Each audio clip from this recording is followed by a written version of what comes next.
Day and night on the air, literally millions of dollars worth of entertainment is set before you. If you could buy tickets to even a small part of this great show, they would cost you thousands of dollars. When you own a new Atwater Kent radio, you get it all, exactly as it is broadcast and free. Nothing that money can buy returns you so much value for a comparatively small sum. Atwater Kent has made tremendous advancements in radio very recently, and you need this modern radio for your modern homes in this modern age.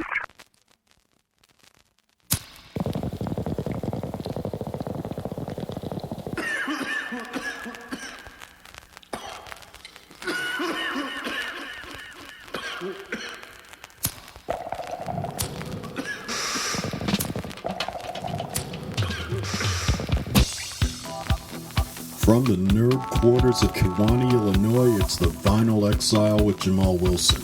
Up here, it's all about the vinyl, the whole vinyl, and nothing but the vinyl, so help me God. Up here, there is no politics, no left wing, no right wing, just a 360-degree trip around that magical world that they call the spinning record. This show follows a few simple rules, okay? All the music comes from a vinyl source. The tracks are never repeated. You're only going to hear a track once. And also, none of the tracks are cleaned up or altered. The skips and the pops are intentional. And all of the shows are going to stay within the 2-hour mark, give or take. Now let's enjoy some sonic milk from the musical teat. Actually, it won't be musical per se in this episode. This one is another Laugh Tracks edition, volume 2. And what we're going to do on this one is we're going to once again look at the legacy of 2 comedy albums that are pretty rare, especially the one I'm about to play right now. It's a Bette Midler album from 1985 called Will Be Flung Tonight that isn't available on download, and it's one of the few stand-up comedy albums that she did. It basically was, now if anyone knows Bette Midler, she had a career as a cabaret singer in the bathhouses, the gay bathhouse in the Continental Bathhouse in New York City. Barry Manilow was her musical arranger back then.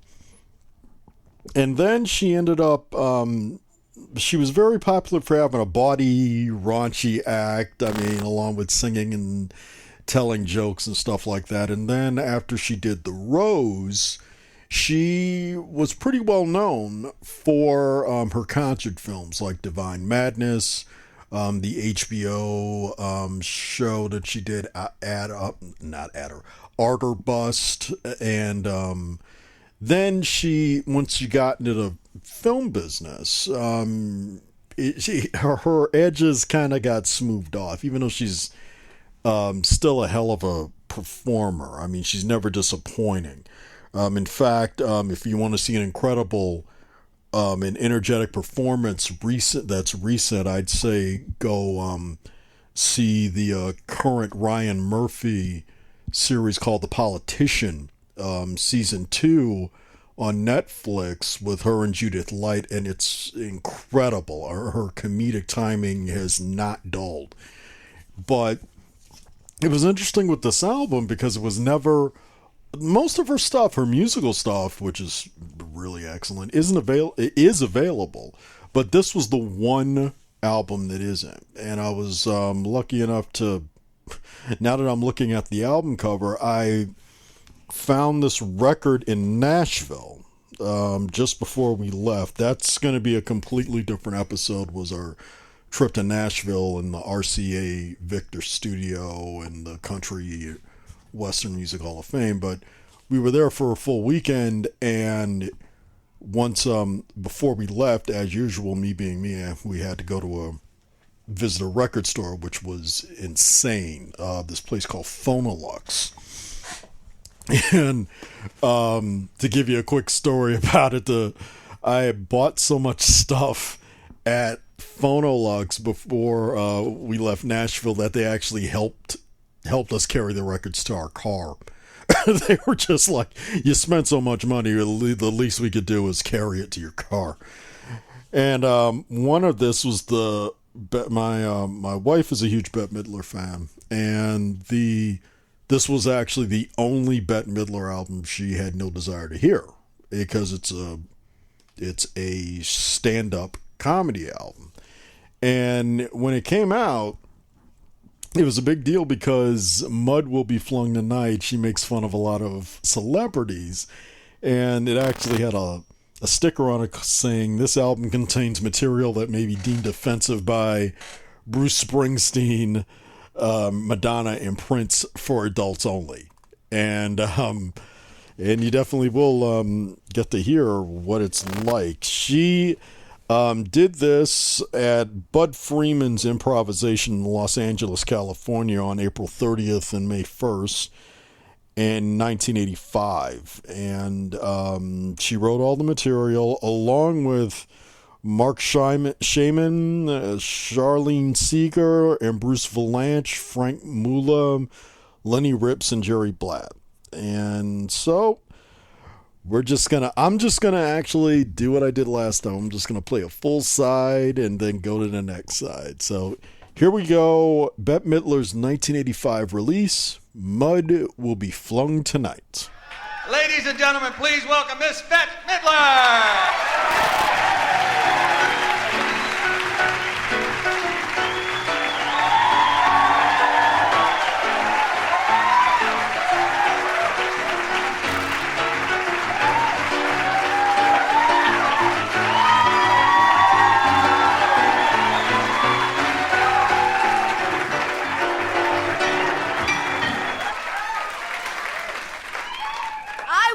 Forget it, you know.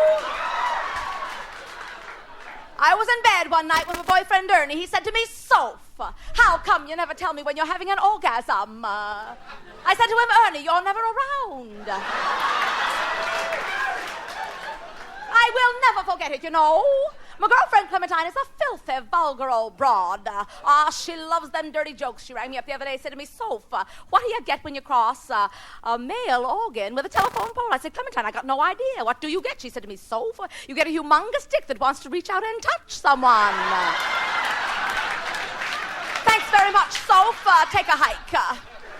We'll see you later. Hello, everybody. Tonight, we have no songs about the sea, no boogie-woogie, no rock and roll numbers in which I hump the stage, no wheelchairs, no fins, no backup singers serving me with subpoenas, and best of all, no surly musicians begging me for blow. Instead, tonight we have jokes. Jokes about old people having sex. We have jokes about cutting the cheese. We have good jokes about bad people, bad jokes about good people. And of course, we have not neglected my favorite arena. Jokes about tits. Ah, yes, tits bazooms, fun bags, medicine balls, pachangas, nay-nays, my world, welcome to it.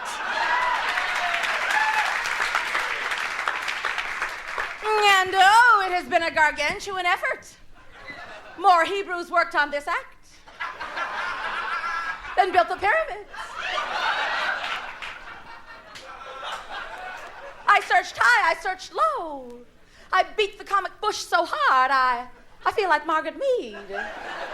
Of course, everyone does not share my high opinion of me. No, no. I cannot tell you how many times I have been apprehended, stopped by Dikeys and Nikes. Right outside that door. They scream at me, "For Christ's sake, when are you going to stop talking about your tits?" They imply that I am obsessed with mammalia. I say, "You're goddamn right I'm obsessed with mammalia.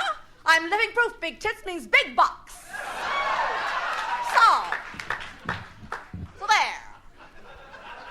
Besides, I'm a star.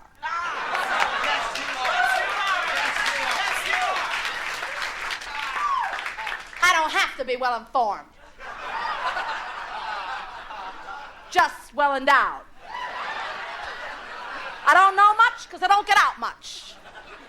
Last time I got out, I sang on that record. We are the rich.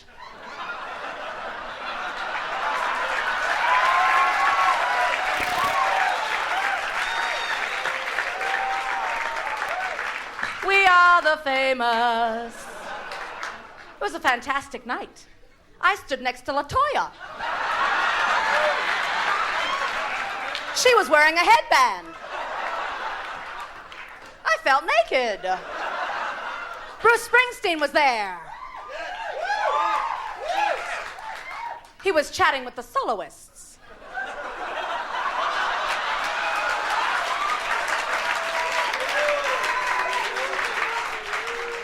Undaunted, I ran up to him. I said, Bruce, you look fabulous. What happened? He was not amused. Hell, I remember when his arms were as skimpy as his chord changes.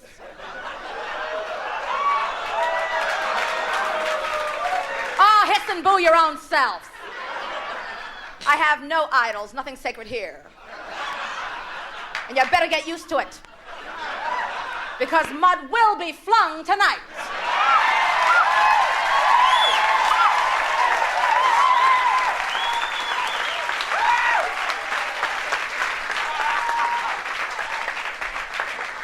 And into the faces of some of your favorites. Yeah, old Bruce looks good. He looks like he's been working out like crazy, but which of us has not? I work out. That's ridiculous. I work out. I jazzercise in the morning. I aerobicize at night. Let's get physical. Let me hear your body talk. My body said, fuck you.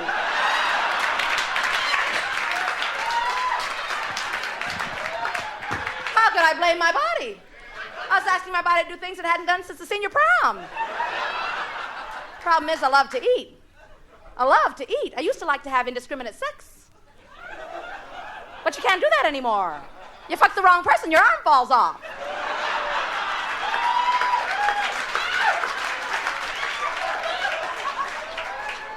Oh, and it just had a manicure, too. So it's back to food. I love food. I love it. I don't even bother with a knife and fork anymore. I just pick up the dish. It's only an inch away from a trough, I'll tell you.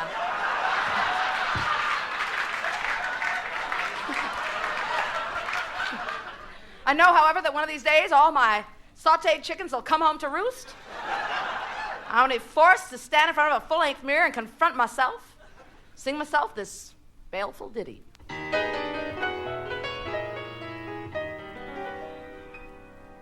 Fat as I am, who wants to see a diva? Fat as I am, I get mistaken now for Lainey Kazan. How is it that I'm fat as I am? Fat as I am, the camera's gonna add a ton to my can.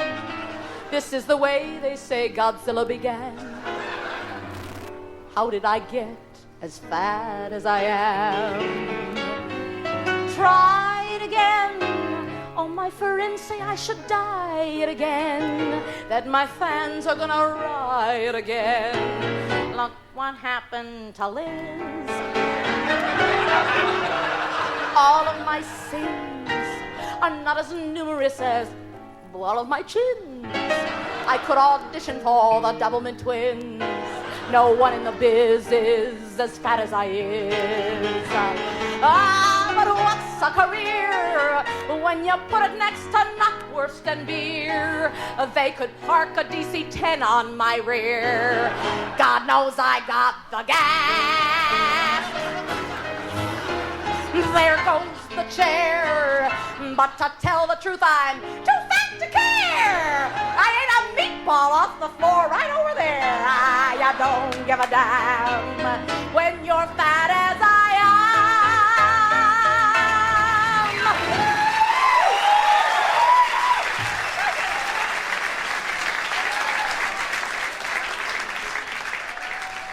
Of course, course, I have new motivation for staying slim and gorgeous. You see, I recently got married. I hope that means that you're wishing me well, and not congratulations on finally landing some poor worm. Yes, I got married. Of course, I wasn't the only one who had the urge to co-join that fateful weekend. Lots of girls got married that weekend. God almighty. Olivia Newton-John got married. Sally Field got married. Jamie Lee Curtis got married. It was like last call at a singles bar. Olivia Newton-John got married in Santa Barbara. Everything was dyed to match the very special pink of her panties.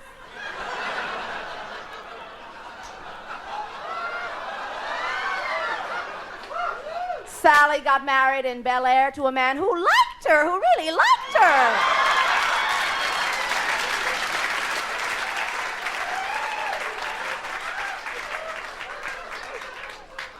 Jamie Lee got married on Fifth Avenue, and I was married in Las Vegas by an Elvis impersonator. I married a German boy. I married a Kraut. Every night I get dressed up like Poland and he invades me.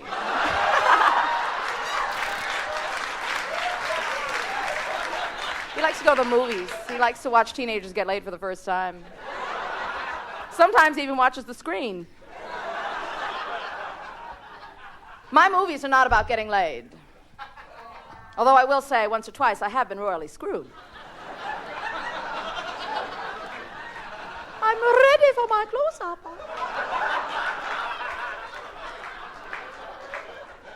Where's the mark? Where's my light? Where's my lunch? I love the sound of that voice.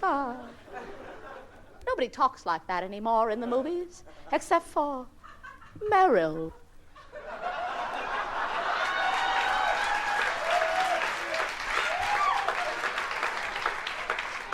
I am the French lieutenant.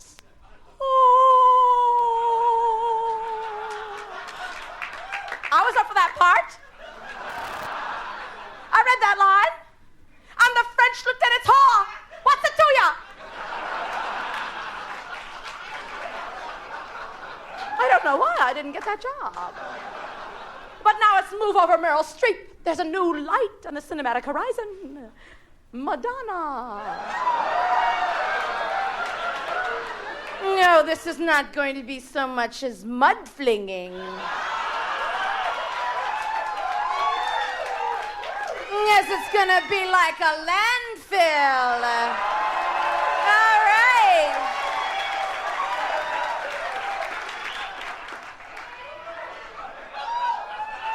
Like a virgin. Touched for the very first time. For the very first time today. Oh, my God. Oh, pity the poor soul that has to rinse out that lingerie.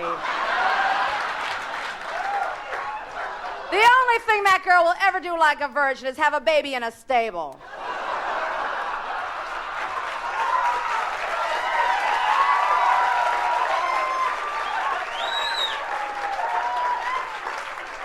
By an unknown father, that's right. Who, me? Jealous? What do you mean? I'm a material girl, too. I've been on MTV. Once. I made a video with Mick Jagger.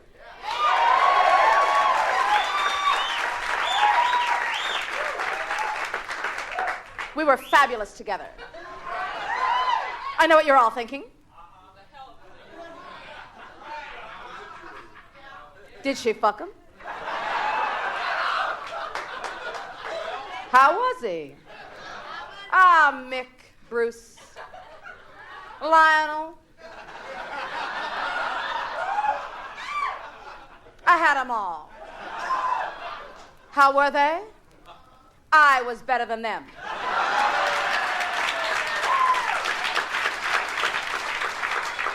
I left them weak and begging for more. Prince, get off my leg. God damn it, boy. Somebody get a bucket of water to throw on this pot. Honey, some kibble. Cool down, cool down. You got to cool down, boy. He's a very sweet guy, person, fella. I don't know, maybe it's me. When it's a sex symbol, I like to know the sex of the symbol.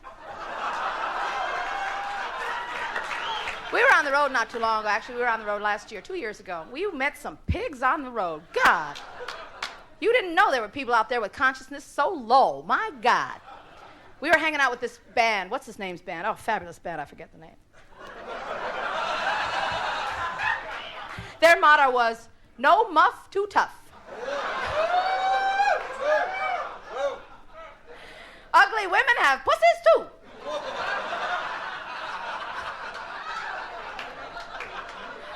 I thought it was revolting. Till I really actually thought about it. And then I thought, oh, that's kind of friendly, actually.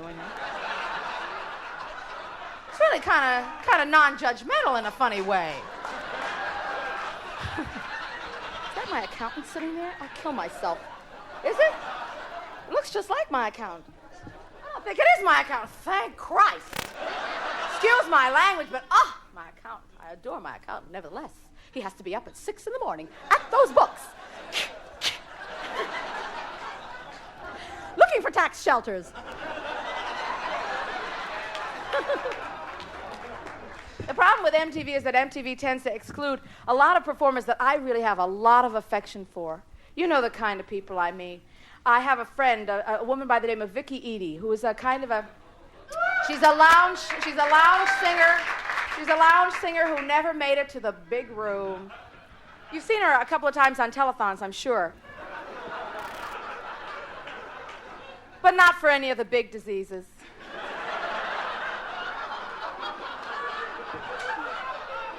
She's a great gal. I really love her. She rang me up the other day and she told me that she was sure she could resurrect her career if she could just get on MTV.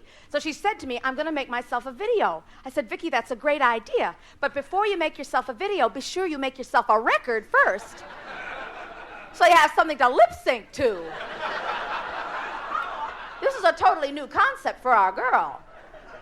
The last time she was in the studio, our boys were in Korea. Ike was in Mamie. Since then, there have been a lot of advances in the recording industry, none of which Vicki has kept up with.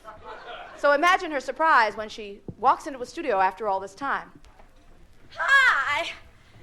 Vicki's the name, Broadway's the game. Here's my charts. Now, you know, looking through the charts, I like a big horn section, so I'd like to have a conference with the horn section, or as we used to like to call them in my day, the horny section. Where are they? Yoo-hoo, come on out, boys.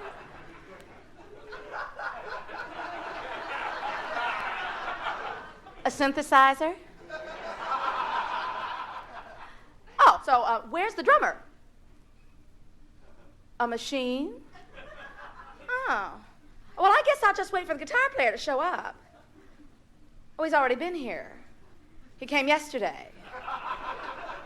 Well, I guess I'll just wait for the bass player to show up. He's already been here, too, huh? Well, who am I going to sleep with? Sing with. This doesn't make any sense to me. In my day, we used to put a microphone in the middle of the room, everybody played, everybody sang together. God, we had ourselves a ball. Now you're telling me that one guy comes in at a time and nobody knows or hears the other guy. I don't really think that's fair. Who's going to listen to me when it's my turn?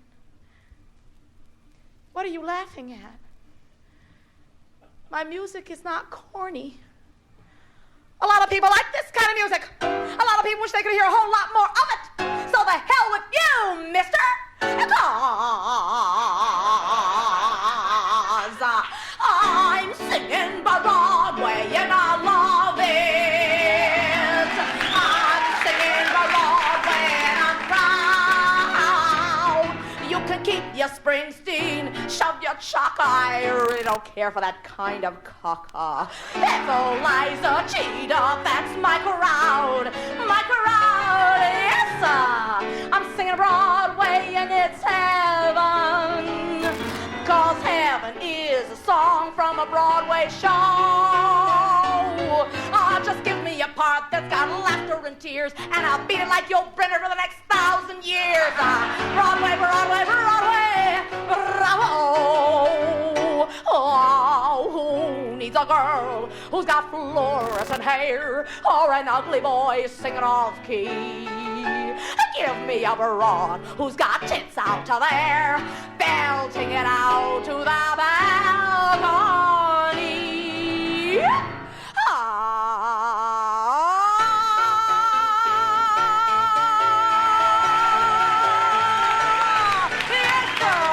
I'm singing Broadway, and it's heaven. I'll be singing Broadway, yes, till I die.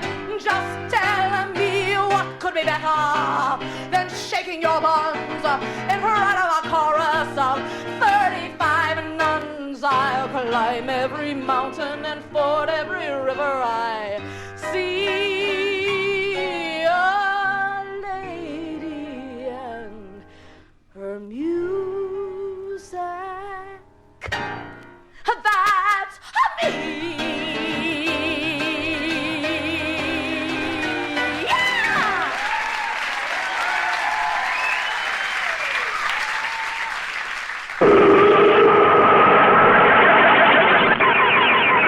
The Daleks are coming. See Doctor Who and the Daleks at your local cinema. Doctor Who and the Daleks now on the big screen in color. Don't miss Doctor Who and the Daleks at your cinema.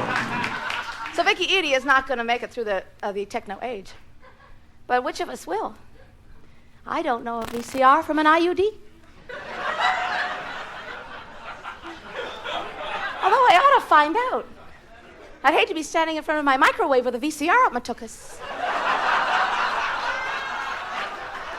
I thought a floppy disk was my diaphragm.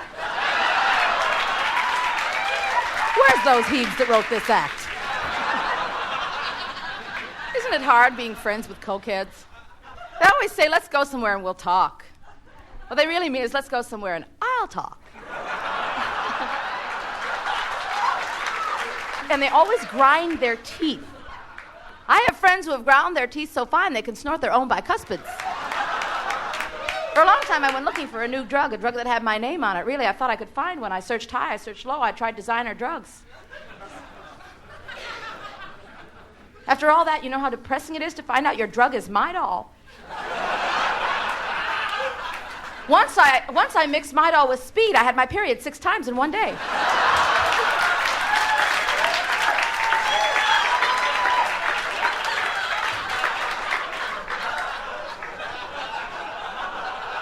But I had to give up speed.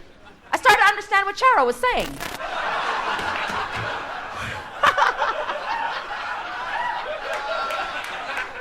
Where's those heaves that wrote this act?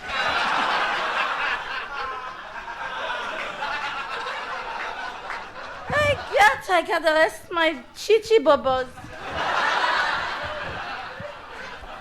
It's a lot of work lugging these things around.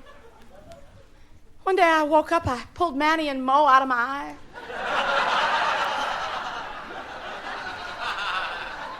I said to myself, how much do these things weigh? I realized I had no idea. So I weighed them. Got myself a little mail scale, you know? The kind they weigh postage and cocaine on. Unhooked my bra, flopped one of those suckers down on the mail scale. I won't tell you how much they weigh, but it cost $87.50 to send them to Brazil. 3rd class. During the early 70s, I remember what a great brouhaha there was about the ladies burning their bras. Oh, God, I was desperate to burn my bra. I thought, boy, that'd be some fire. Fortunately, just about this time, Cosmopolitan magazine decided they were going to print a test that would show all us momos whether or not we were fit to go without a bra. This was the test. Stand in front of a full-length mirror, stripped to the waist. Take a pencil. Lift your breast. Slip the pencil under the breast, drop the breast gently over the pencil.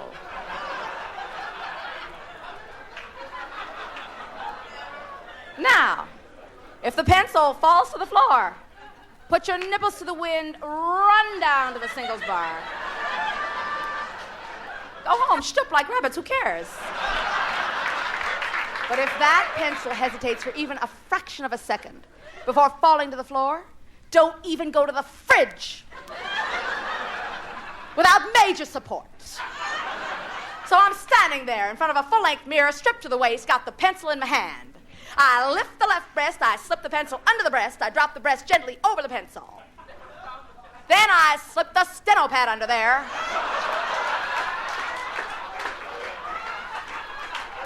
An old Smith Corona typewriter. 2 wing-back chairs. A brand new hide-a-bed. I had a full house. I tell you, if I was a guy and I had this much extra flesh, I'd have a dick down to my ankles. I'd be having some fun. Oh, God, that's a lot of stuff about tits. And it's not over yet. No sirree, Bob. Everyone has their field of expertise. Mine just happens to be tits. Do they dump on the Pope because all he ever talks about is God? This next story is a true story. It concerns 2 of my favorite subjects, industrial theft and tits. What a combo. This is the story. The inventor of the modern foundation garment that we women wear today was a German scientist and opera lover by the name of Otto Titsling. This is a true story. His name was Otto Titsling. What happened to Otto Titsling shouldn't happen to a schnauzer. It's a very sad story. I feel I have to share it with you.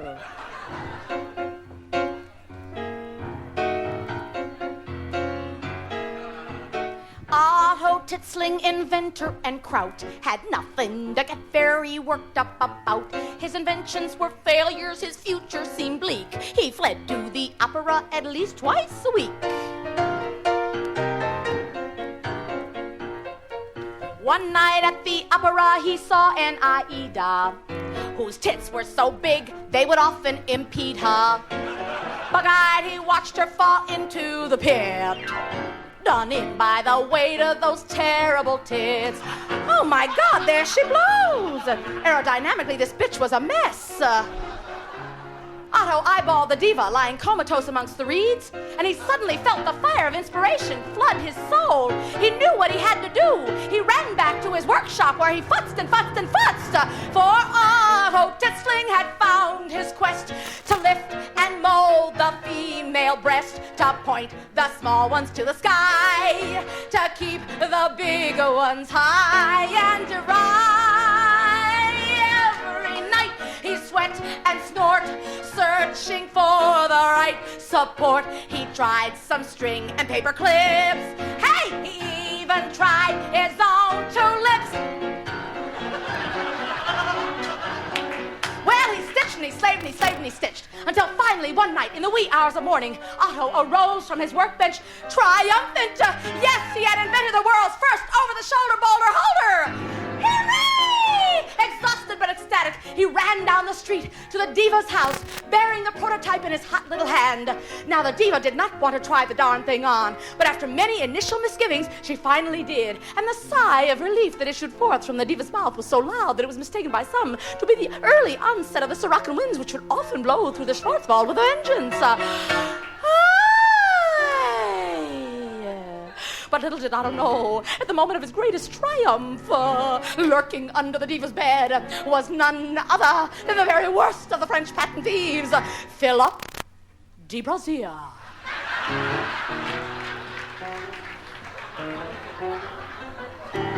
And Phil was watching the scene with a great deal of interest.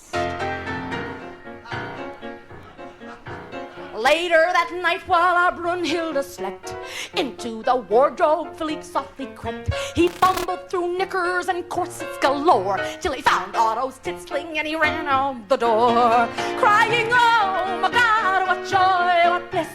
I'm gonna make me $1 million from this. Every woman in the world will wanna buy one. I can have all the goods manufactured in Taiwan. The result of the swindle is pointedly clear. Do you buy a tit sling or do you buy a brassiere?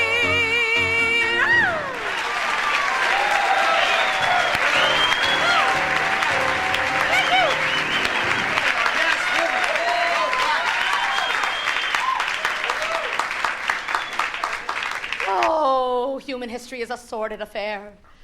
Often I say to myself, oh, this is horrible, man's inhumanity to man. It's just awful. Oh, why bother? Why bother? Why bother? Why bother? Why bother? I try to be rosy. I try to be upbeat. Life is real. Life is earnest. Sing Polly Wolly Doodle all day. I try to look on the bright side of things, and yet, when confronted with the truth, I have to say, why bother? Maybe I'll get a lift. Why bother? Maybe I'll get a job. Why bother? Maybe I'll get a new car. Why bother? Maybe I'll empty an ashtray.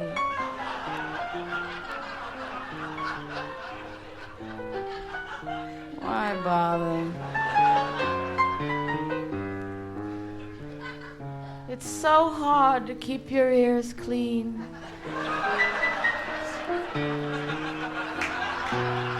Why bother? There are millions of wonderful piano players in the world. Listen to the chump I got.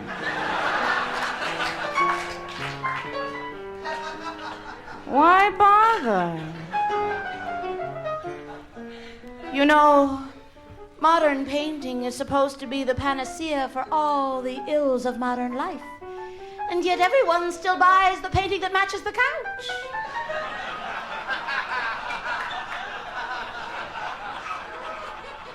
Why bother? Do you know that the only museum in Las Vegas is run by Liberace?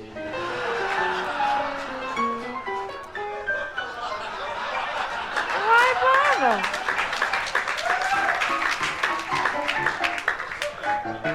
France, the country that gave us Renoir, Manet, Monet, Van Gogh, Gauguin, has hailed Jerry Lewis as a genius.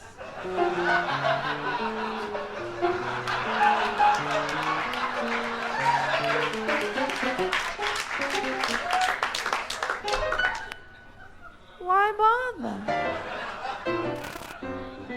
Calvin Klein wears his own jeans, his own underwear, his own cologne. I still wouldn't fuck him. I said, Calvin, why bother?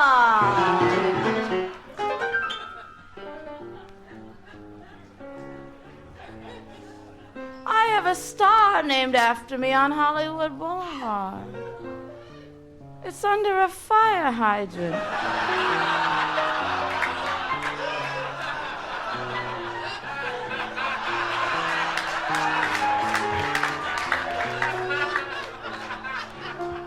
Why bother?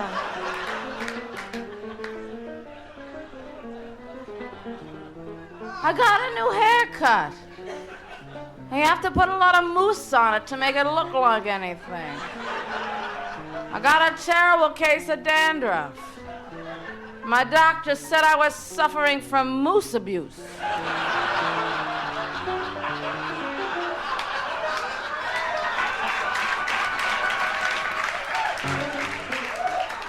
Why bother? Dr. Ruth.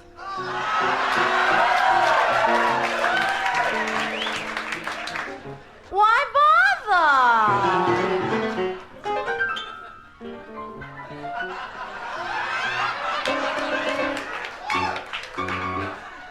There are 88 keys on that piano. That motherfucker knows 5.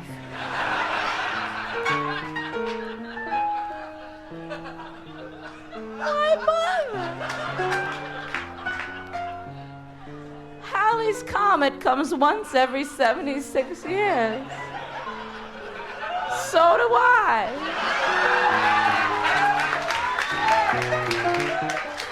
Why bother? I fasted for 25 days. I took a high colonic every day. I lost 3 pounds. My anemist said,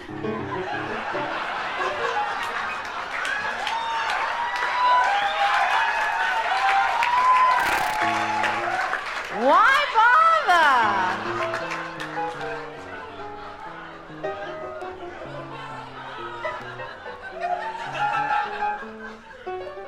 You ever read the LA Weekly?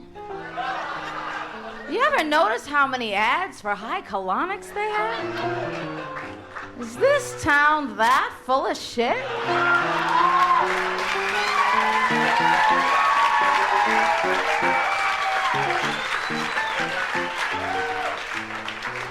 Why bother? Is this what T.S. Eliot meant by the hollow men, the stuffed men? Or did he only mean?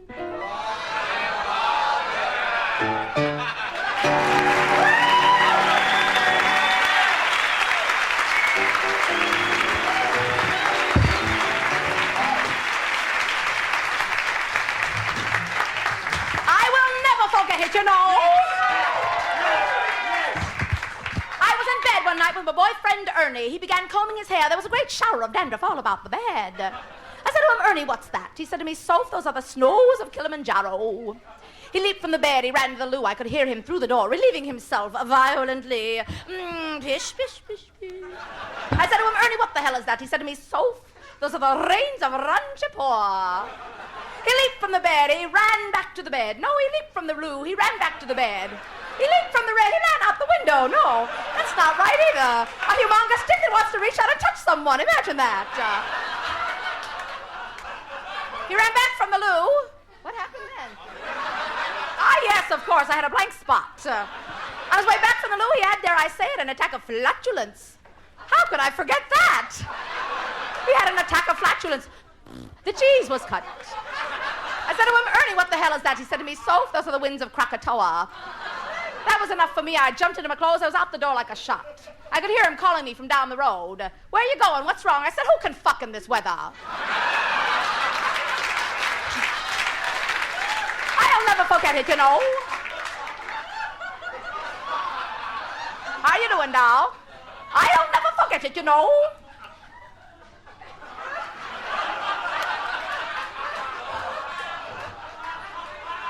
Doorbell rang the other day.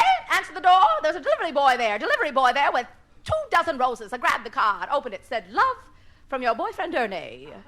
I was having tea with my girlfriend Clementine at the time. I said, Clementine, you know what this means? For the next 2 weeks, I'm going to be flat on my back with my legs wide open. Clementine says to me, what's the matter with you? Ain't you got a vase?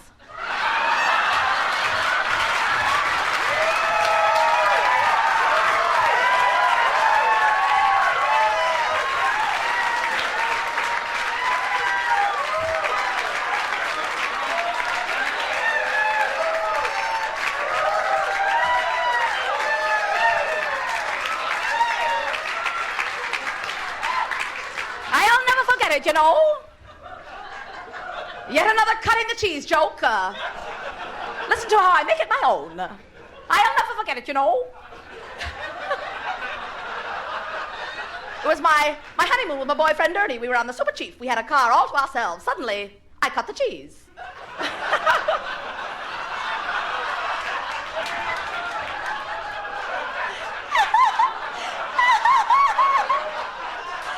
Ernie said, oh my God, Soph, is that you? Did you just fart? I said, of course I did. You think I always smell like this?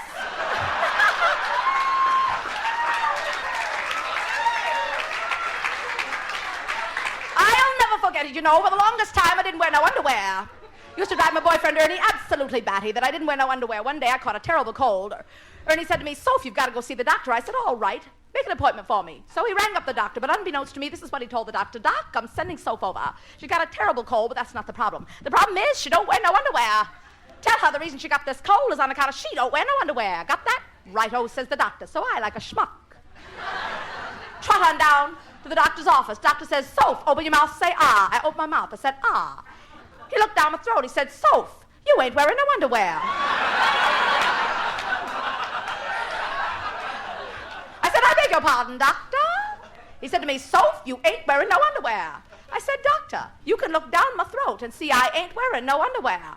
He said, that's right, Soph. I said, Doc, do me a favor. Look up my ass and tell me if my hat's on straight.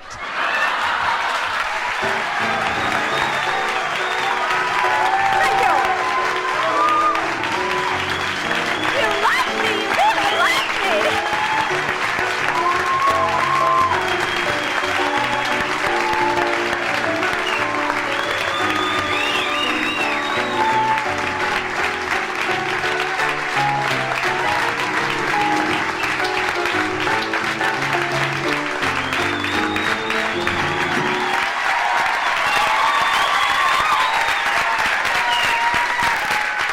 And there you have it.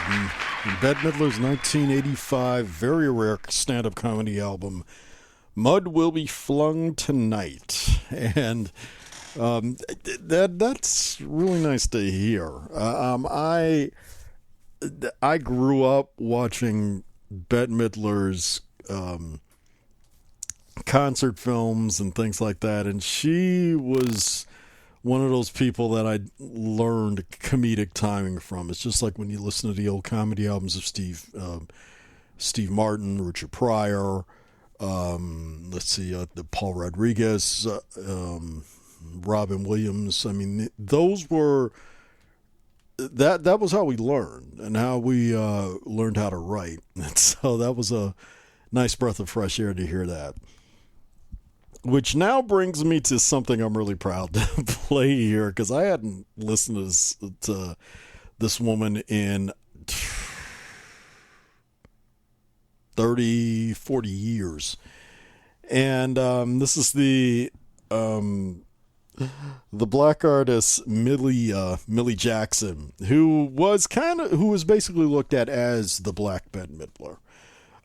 She was a singer and an artist, and you want to see a comedian, but the thing about her was she would do a song, and a lot of times she would even do covers, and then she would go into this rap, and which now we're not talking about rap in the hip hop status. We're talking about she'd go through this whole monologue, in which she would just, some man pissed her off or cheated on her. It's one of those you many shit type of things. And she was a huge hit.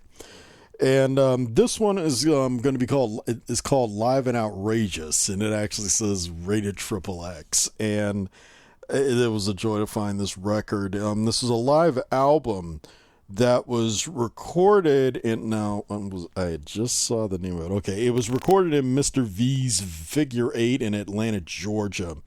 And this was back in 1982. Now, for a lot of you kids out there that have been born probably in, I'd say, 1980 on up, we back in the day in the 70s, we had places called lounges, and a lot of your neighborhoods and cities and things like that would have artists that would come in. Isaac Hayes would go play at a club someplace, or a lot of comedians cut their teeth in as lounge acts and things like that, and so did a lot of singers, Lou Rawls, and Mr. Kelly's is a perfect example where you'd end up seeing Moms Mabley or Richard Pryor playing on the same night as Bobby Goldsboro. And it's a very interesting era, because when you went on stage, you either kicked ass or got your ass kicked, because These were working class people that wanted to be entertained on the weekend, after a long, work week, and they wanted to have some fun, have a few drinks and all that. And if you came up there doing a show half-ass, it was worse than something that would happen at Showtime at the Apollo. So here is side one of Live and Outrageous from Millie Jackson.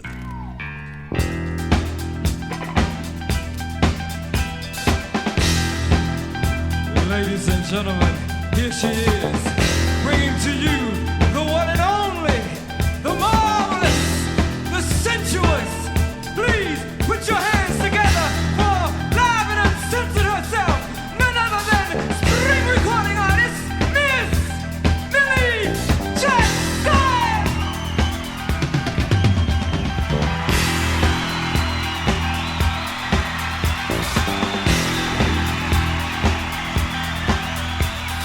Somebody somewhere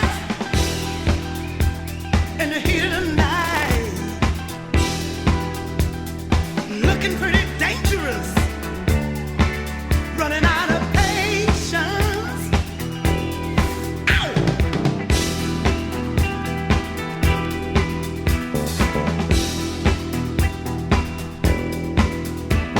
Tonight in the city,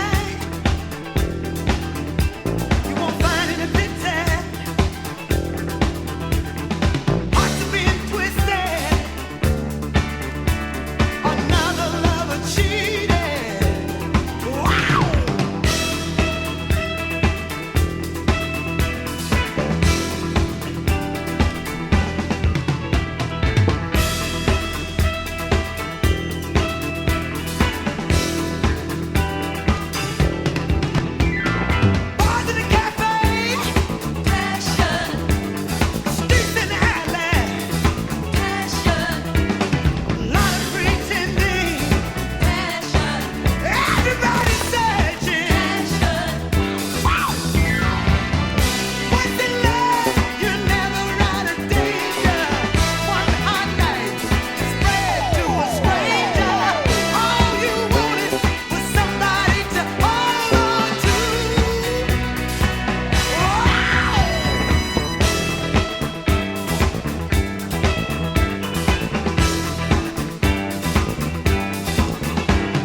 Thank you. Thank you. Good evening, everybody. We're doing a new album here in case anybody did not know that. So we just playing. You didn't know that? Oh. Would you like to know why we're doing a new album? Because y'all didn't buy the last motherfucker. If you had bought that one, I wouldn't have to be doing this one. You gonna buy it tomorrow? See, you lying. The store's closed tomorrow night. So that's how I got in this shit in the first place, listening to you jive time niggas. Niggas like you the one that convinced me that this country shit was gonna sell. Have you been through the ghetto lately? Half the niggas in the ghetto walking around with cowboy hats, roach crushers. I said, shit, look at that, what the urban cowboy done did. This is it, y'all. This is the time to do my country album. Bullshit. Some complain that I was on a white horse. Would you felt better if I was on a motherfucking mule?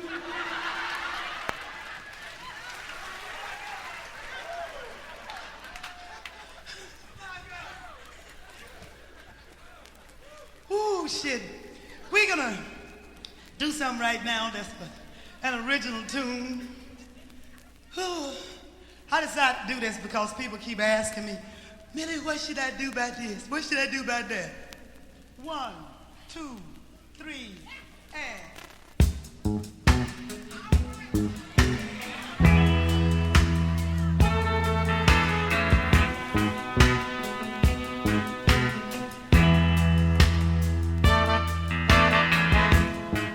Not only that, it seemed just about the time I stopped rapping, everybody else started. I said, now I started this shit. I think it's time that I go back and make some more money off of it. So I decided to kill 2 birds with 1 stone. Answer your questions while rapping. The main thing I always tell people when they tell me, ask me that is, what should I do about is, how the hell you expect me to know shit? I got enough problems of my own. But having a few of them problems, I learned the answer to a few things. And the one I remember very vividly is, never let your girlfriend hang out with you and your man too often. If that bitch ain't got nobody, fuck her. Let her keep her black ass at home or go out by her goddamn self. But never invite her alone with you and your man. I didn't have sense enough to know that. I said, shit, this is my best girlfriend here. Every time me and my man get ready to go somewhere, here she come. Oh, can I go? What the hell? Why not? Come on, babe. See, I had one of them ugly niggas I didn't think nobody wanted but me. I didn't even give it a second thought, really. Time went on. Shit got to be getting kind of strange around the house. The bitch wanted to go more regular, and I was going a little less. Nigga working a little bit later at night, and she'd come up missing them nights when he was working late. I said, nah, no, don't even think like that, Millie. Then the nigga got to coming home talking about my cooking wasn't good no more. I said, now shit, I'm a Georgia bitch. I know how to burn.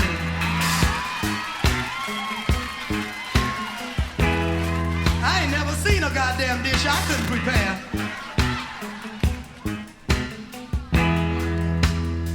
So I said, well, maybe I'm cooking the wrong dish. He working late, maybe I should keep it warm for him. So I slid up and down the banister a couple of times.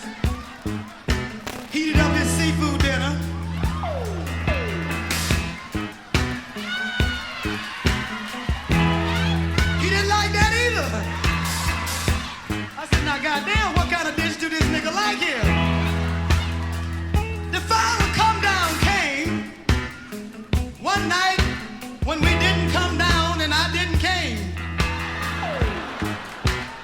I said, now I think it's time for this nigga to get his ass out of here. Since I am the one footing this bill, yeah, old Ogmo gotta go. But I missed him. You know, you'd be amazed how niggas get attached to you. You turn over at night and reach for that old shoulder and it ain't there. Goddamn. So I said, he'll be back. As ugly as he is, he ain't gonna get nobody else. About 3 weeks went by, I was depressed as shit. I was walking down the street, hadn't seen my girlfriend all this time, I bumped into her. I said, how you doing there? What you been doing? She said, oh, I've been fine. I said, damn, she's always happy. I said, you know me and John broke up. She said, yes, I know.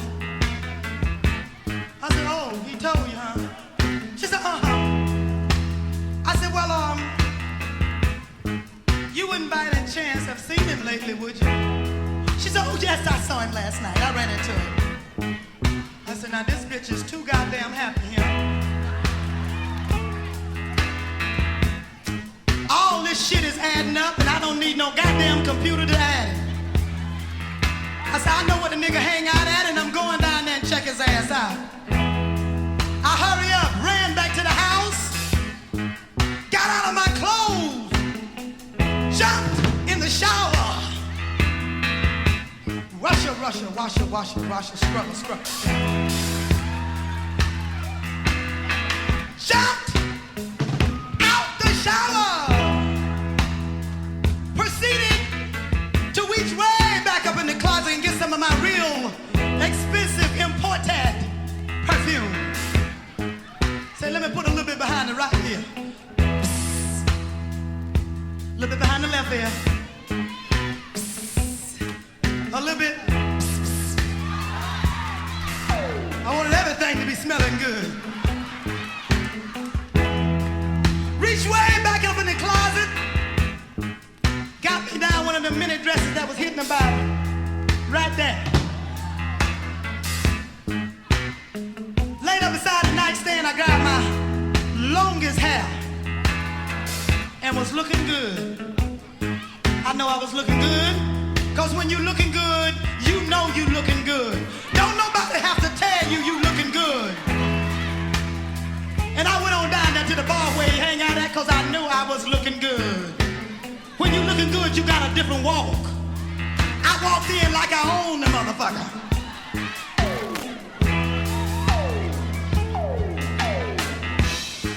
Let me size it up a little bit.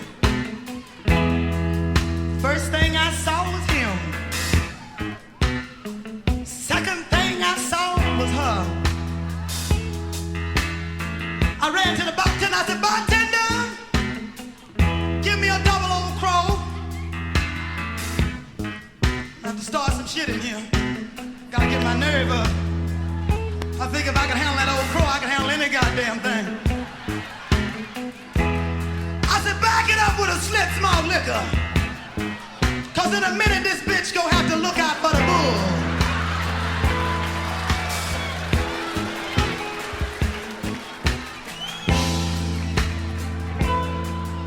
I down my double old crow. Down my slip small liquor. About 20 minutes later, I was toe down. Crawled my ass off the stool. I said, let me go here and talk to this motherfucker. Got the nerve to be fucking over me. I say,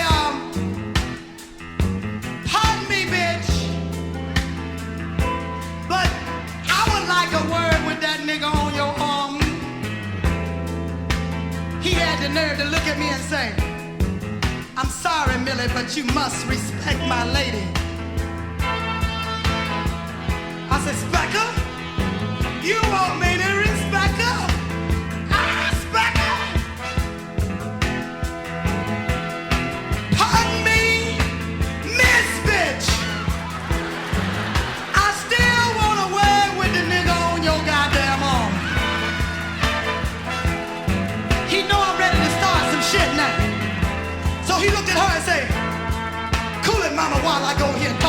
sissy bitch and straighten this shit out.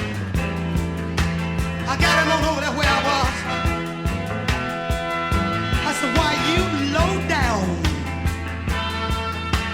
You good for nothing. You potato teeth. Run over shoe. Raggly ass motherfucker. After all I done gave you. After all I done done for you. And you got the nerve to be here fucking around with somebody else? Let me tell your ass something. Don't you ever stop loving me, baby. Don't you ever walk away and leave me, baby. Don't you ever stop loving me, baby. Don't you ever walk away and leave me, baby. I know I'm loud, talk plenty of trash, but loud or not, I'm getting cold, cold cash. You running around for a little piece of leg. If you needed anything else, she'd have to go out and beg. Don't you ever stop loving me, baby. Don't you ever walk away and leave me, baby.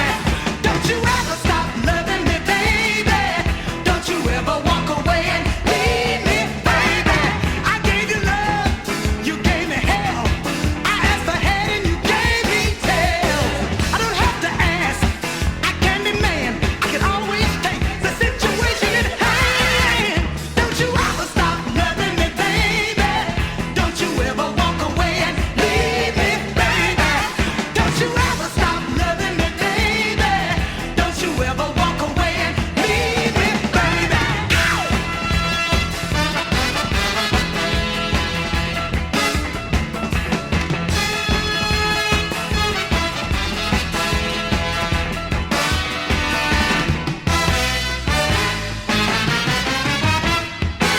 Don't you ever stop loving me, baby. Don't you ever walk away and leave me, baby. Don't you ever stop loving me, baby. Don't you ever walk away and leave me, baby. I gave you love, you gave me hell. I asked for head and you gave me tail. Don't you ever stop loving me, baby. Don't you ever walk away and leave me, baby. Don't you ever stop loving me, baby. Don't you ever walk away and leave me, baby. Yeah, I won't let you do it, baby. Never, baby. I won't let you do it, baby. You can't leave me, baby. I won't let you do it, baby. Never, never stop. Never, never stop. Wow.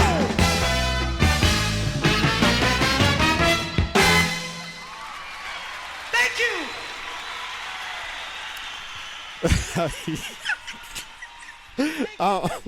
I see.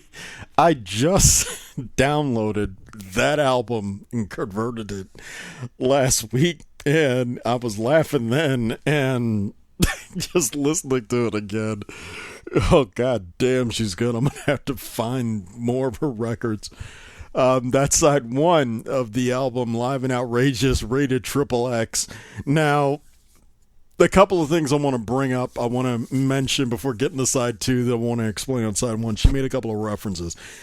Now, first off, when she talks about, you didn't buy the last fucking album when I did country. And the thing was, is the album that she's talking about was a 1981 album called Just a Little Bit Country. And I looked it up because normally she had gold records. She doesn't have a platinum album.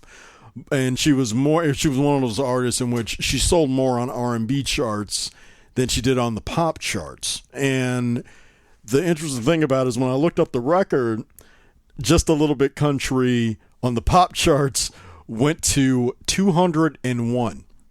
That's how high it got on the pop chart. On the R&B chart, where she's usually popular, it got to 43. Now, as opposed to this album, Live and Outrageous, on the pop chart in 1982, it got higher. It got up to 113. But on the R&B chart, it actually made it to number 11. So that's how her career was. So over time. I mean, because she even did a album with Isaac Hayes called Royal Rappin'. I mean, but honestly, pick up any album of hers because I know they'll be enjoyable. Now, the other thing that she mentions is about this, when she said black people were wearing cowboy hats. I'm guilty as charged. My dad, during the 80s, he was wearing a cowboy hat and shit, but he was a fan of westerns and things like that. But boy, when Urban Cowboy got released, then everybody thought they could be a cowboy. And to this day, chiropractors are still thanking the creators of the mechanical bull. For those of you that don't remember this very quickly, now you've all seen the mechanical bull. You've seen people ride it, and you also see a lot of motherfuckers get thrown off of it. Now, back then, when you were in a sawdust joint or a bar at the time that would decide, they were going to be an urban cowboy type of bar, they would have one of these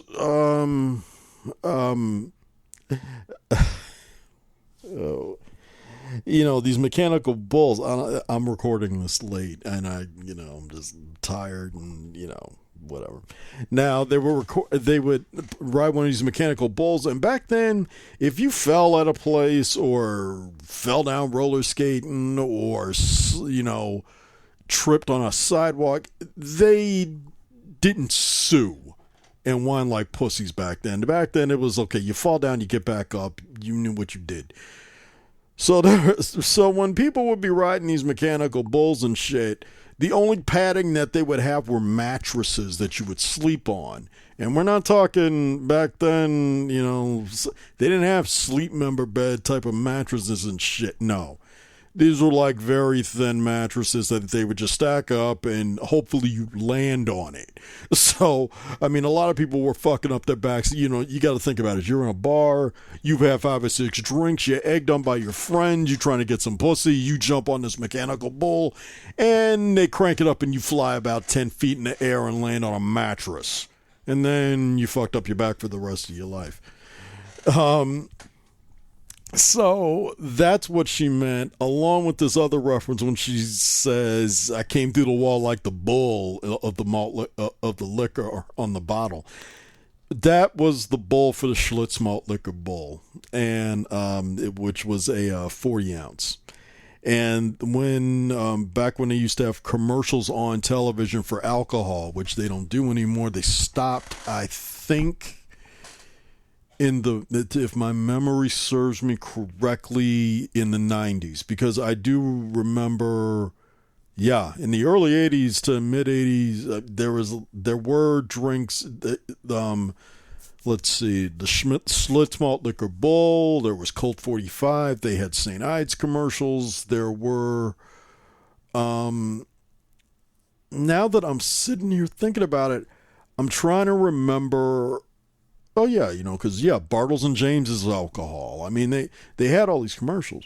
So the tagline in this commercial was, "Don't say beer, say bull, the Schlitz Malt Liquor Bull." And then this bull would go crashing through the wall of the bar that everybody would be in. Everybody would be running out of room. Now that I think about it, they didn't have things like green screen or anything like that. So when that bull is crashing through a stage wall, that's an actual bull. Okay? It's not like if they tried to do that now, they'd use a CGI. I mean, the entire movie Life of Pi, that tiger is not there with that actor. And but back in these commercials, when that bull will go through, that's a bull. Okay? So that's what she meant by that. Now, enough of me talking.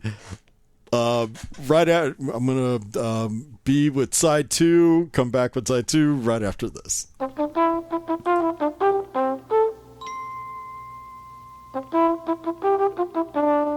You can take Salem out of the country, but you can't take the country out of Salem. You can take Salem out of the country, but You can't take the country out of Salem.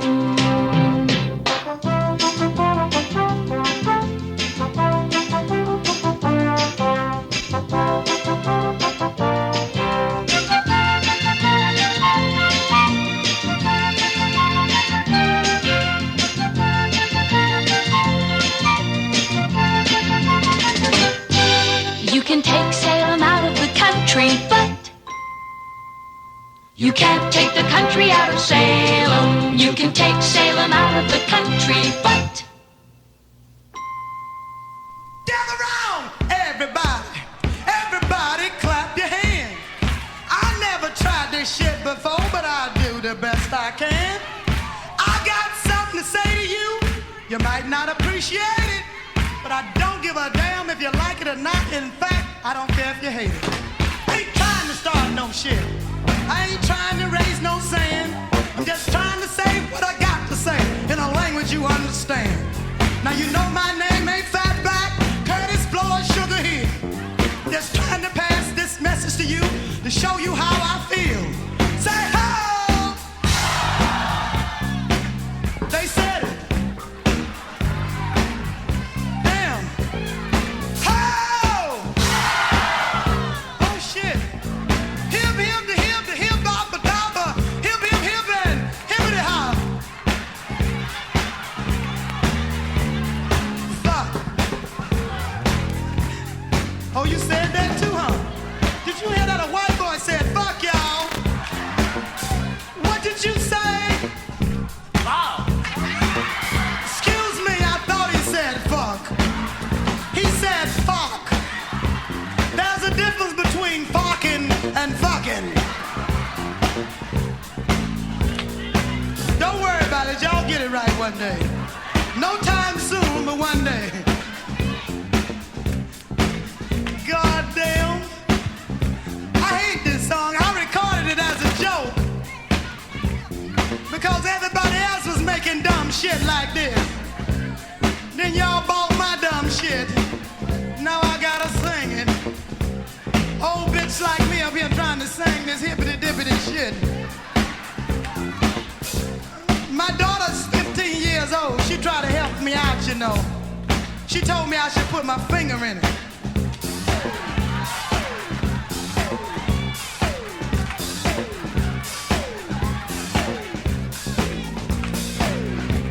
I guess I was using the wrong finger.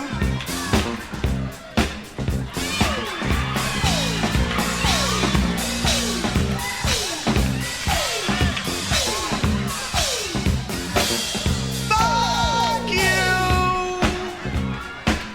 Y'all ain't gonna give me no coronary with this shit. I'm gonna do what I do best. Make your ass mad. I know I can do that. I might can't dance, but I can piss and make it figure off. Watch me. Say ho! Thank you. Now that I got your attention again, I want to speak to you about white girls on the arms of our black men. It's not bad enough they getting a good thing. They got the men call them honey. It wouldn't be so bad, but every time they get one that got the money.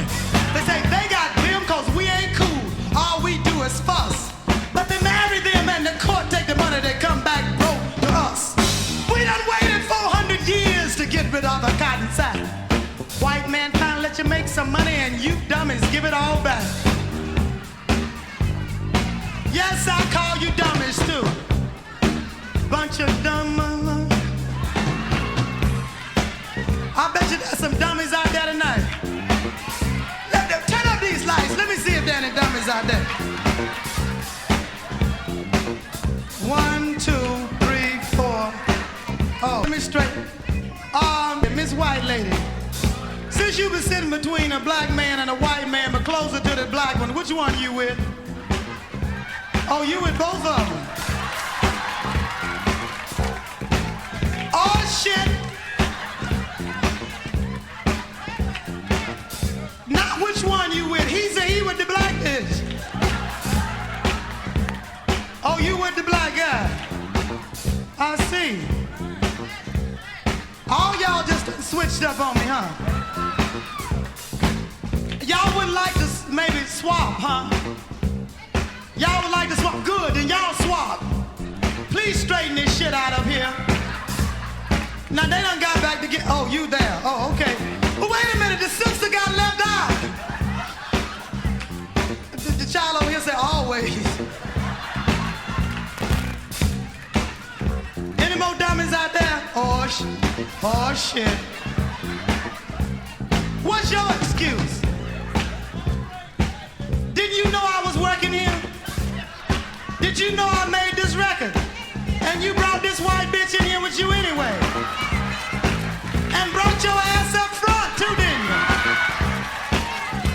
Raisin, motherfucker. See, there was a time when you couldn't have dragged that bitch in here. Come on, I ain't going over there with them niggas. Them bitches be cutting and shit. Throwing lies. See, we black women done got too soft. We gotta start back to knocking a mud hole in these white bitches, and they'll stop being brazen like this. Why don't you carry your ass downtown with her folks? Huh? I wasn't done there, huh? You ain't gonna compliment your ass out this shit.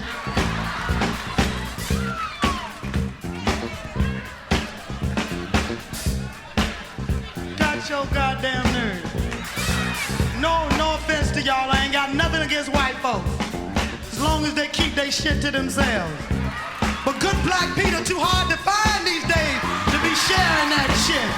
We ain't got nothing else going, let us at least keep the pizza out. Well, you brought your ass down here, I hope you can get out. Say ho! Ooh, I like this groove. Ooh, shit. I like this. This sounds like some old James Brown shit.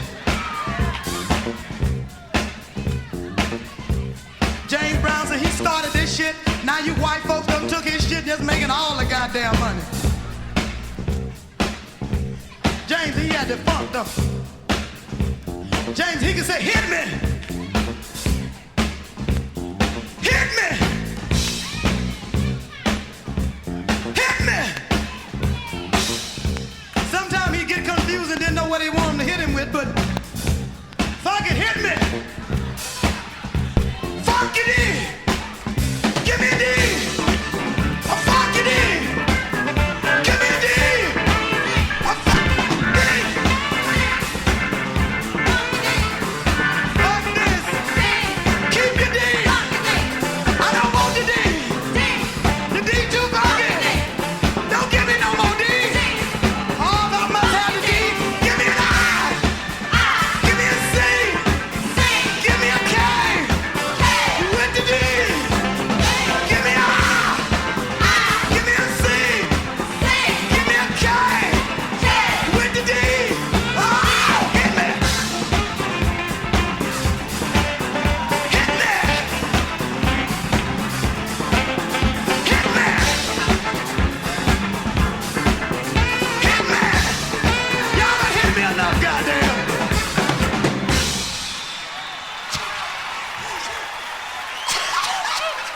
Bullshit. Damn, I don't know how James do that shit. Ooh. Enough of this. Sex and violence and good stuff. We are going to move on with this show. Yes, we are. 1, 2, 3, and...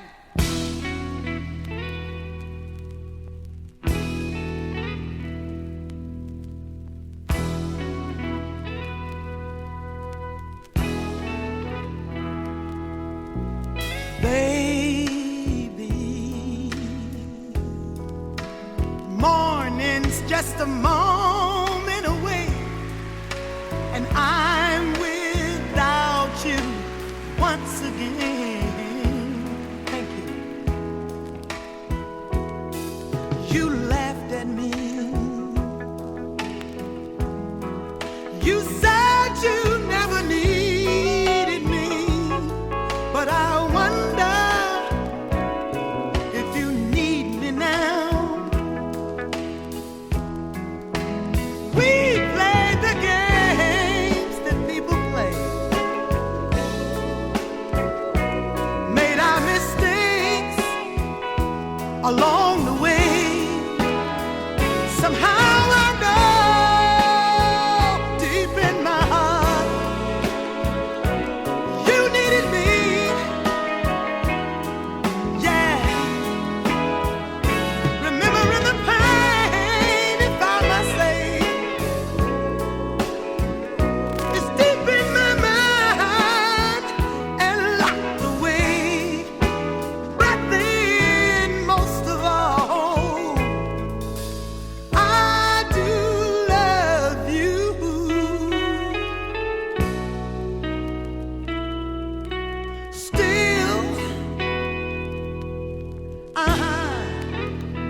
remember, darling, those happy hours,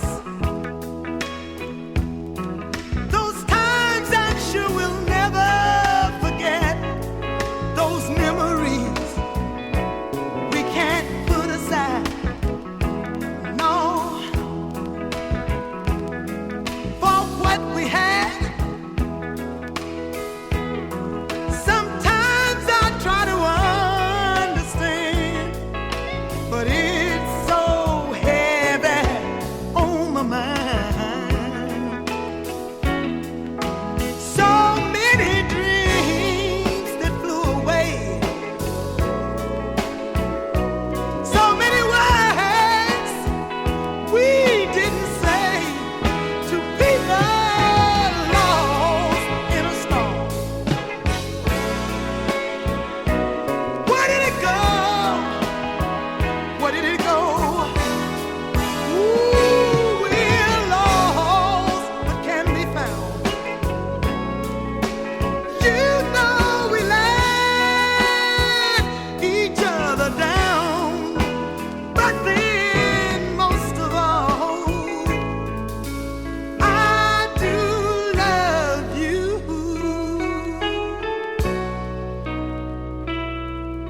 Still.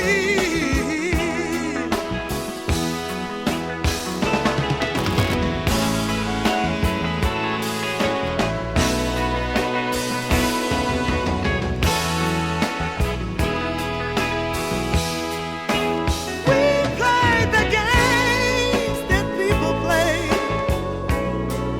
We made our mistakes all along the way. Somehow I know deep in my heart you needed me, 'cause I needed you so desperately. But we were too blind to see. But then most of all, I do love you.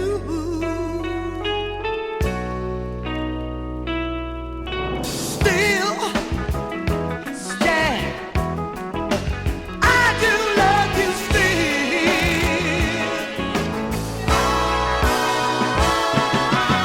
Ow! Still, I do love you still. I tried to do without you, baby, but I just couldn't do it. I do love you still. Every time I remember about the good times, baby, I have to remember I love you still. Uh-huh. Yeah, baby. Yeah. I do love you still. Oh.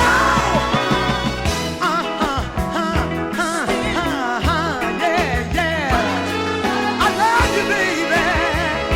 I can't do without you, baby. Wow. Thank you. Thank you. You got it.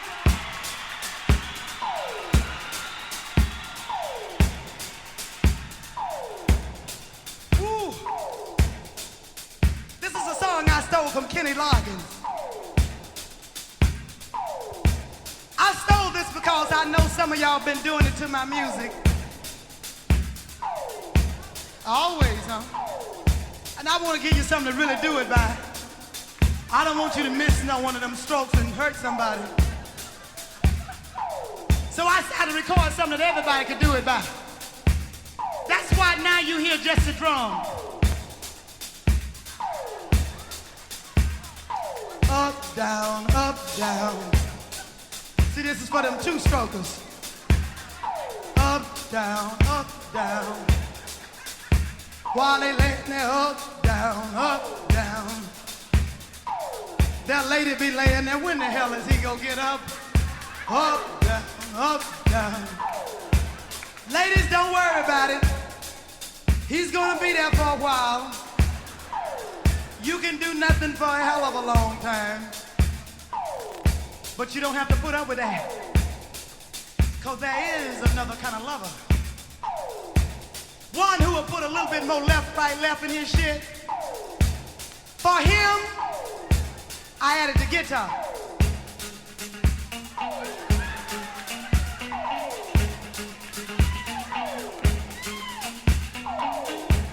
See, this is one of them cute fellas. Ain't gonna sweat for no reason. Think he too cute to sweat. You know the kind, them Jerry curl hair wearing niggas.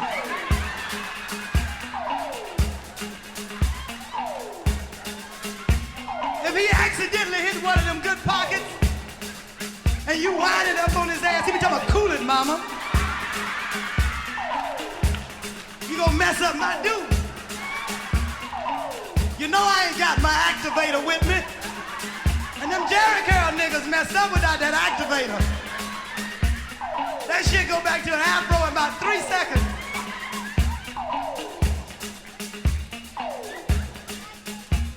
Don't get that nigga his activator, he come out the bedroom. You be wanting to hand him a dashiki. But you do not have to put up with that either. Cause there is another kind of lover. In my opinion, if you really want a good piece, get yourself an ugly man.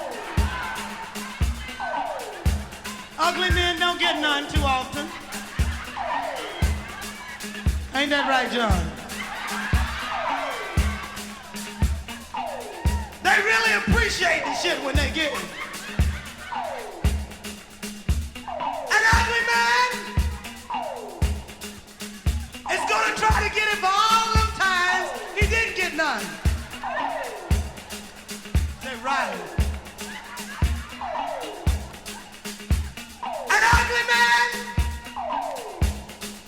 is gonna try to get it for them times he know he ain't gonna get no more.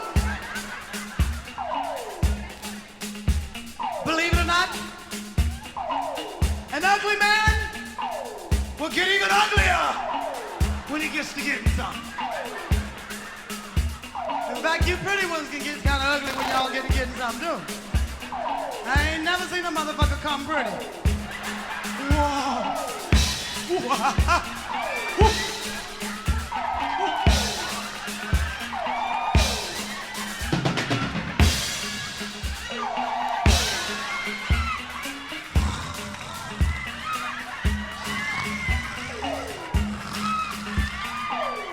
Sure enough going to sleep. If you put it on a nigga's ass right, he going to sleep.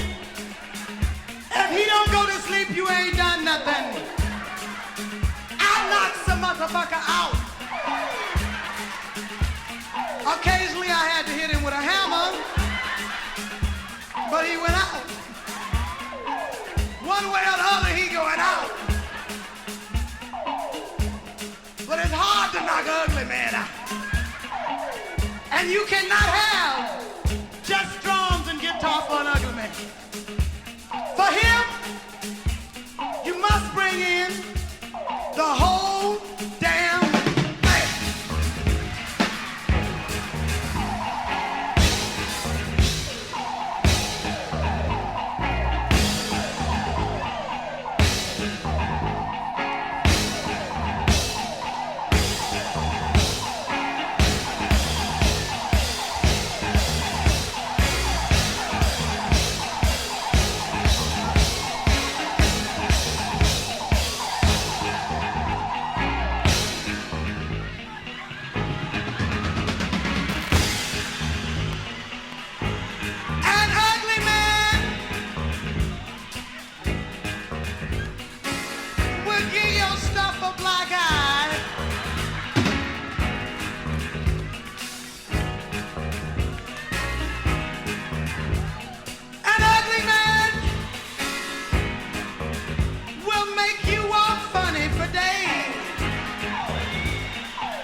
you're waiting to hear.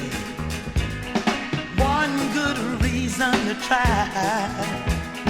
Boy, what more can I say? What's left to provide? You think that maybe it's over? Not if you don't want it to be. Are you gonna wait for a sign? Your miracle? Stand up and fight. This is it. Make no mistake where you are. This is it. Your back's to the counter. This is it. Don't be a fool anymore. This is it. This is it, y'all. Good night. No one can tell what the future holds. Now, man, you done said bitches like that.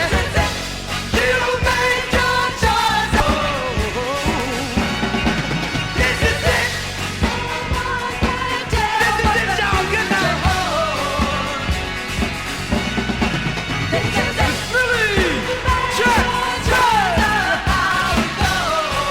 Millie Jackson.